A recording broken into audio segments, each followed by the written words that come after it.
कांग्रेस की तरफ से हमारे साथ नीरज मिश्रा है। नीरज, सीधा सवाल आपसे ही, क्योंकि विपक्ष एकजुट हो रहा है, लेकिन जनता के मन में यह सवाल है कि एक तरफ तो प्रधानमंत्री मोदी हैं, लेकिन विपक्ष की तरफ से कौन होगा? राहुल गांधी क्या प्रधानमंत्री का चेहरा बनेंगे? क्योंकि अभी तक सस्पेंस है, कॉन्फिडेंस नजर नहीं आ रहा है कि हां मैं प्रधानमंत्री बनूंगा और विपक्ष को लीड करूंगा। रवि जी, ये जो सवाल है ना, इसमें बहुत बेईमानी है। बेईमानी देश की जनता के साथ, और उससे बड़ी बेईमानी जो है वो देश के संविधान के साथ है। हमारा जो संविधान है उसके अंदर व्यक्ति विशेष के चेहरे पर तो चुनाव होता ही नहीं है। जब प्रधानमंत्री की बारी आती है आप तो अपने सांसद का चुनाव करते हैं। लेकिन इस बात से इतर मैं कुछ और कहना चाहूंगा, क्योंकि प्रफुल्ल केतकर जी जो आरएसएस के एक आइडियोलॉग हैं, उन्होंने अभी ऑर्गेनाइजर में एक लेख लिखा और उन्होंने कहा है कि प्रधानमंत्री मोदी का जो करिश्मा था अब वो खत्म हो गया है।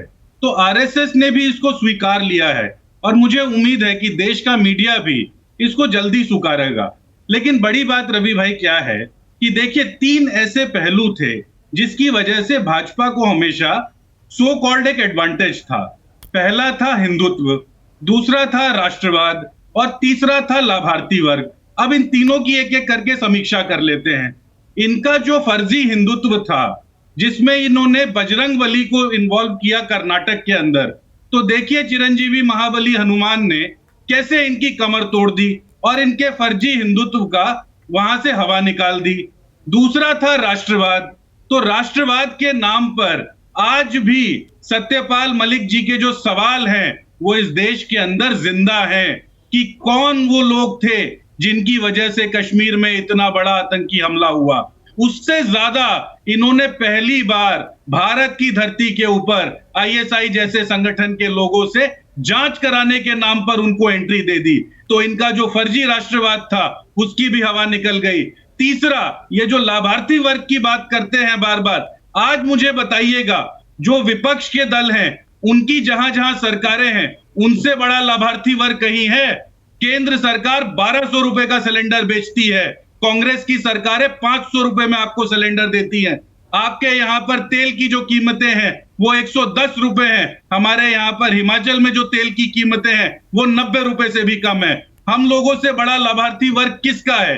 तो ये जो 3 पैमाने जो संपादकों को लगता था कि बहुत बड़ा फैक्टर है कि वो भाजपा की मदद करते हैं, इन तीनों पैमानों पर ये लोग फेल हैं। और अब तो आरएसएस ने भी मान लिया है, तो देश की जनता भी इस बात को मान चुकी है कि अब इन लोगों से यही सवाल पूछा जाएगा कि आप महंगाई पर क्या कर रहे थे, आप बेरोजगारी पर क्या कर रहे थे, जब चीन आपके घर में घुस रहा था तब आप क्या कर रहे थे? और इन सब के जवाब में इन लोगों के मुंह से कुछ नहीं निकलेगा और इनका आंकड़ा उसी शून्य पर आकर खड़ा हो जाएगा।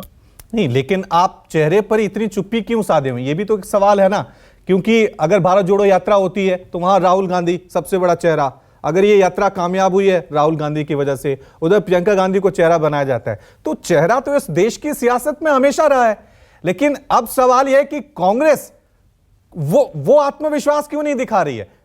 सवाल तो ये है ना, वहां नीतीश से लीड कर रहे हैं लेकिन कांग्रेस लीड नहीं कर रही है। फ्रंट फुट पे कांग्रेस क्यों नहीं है?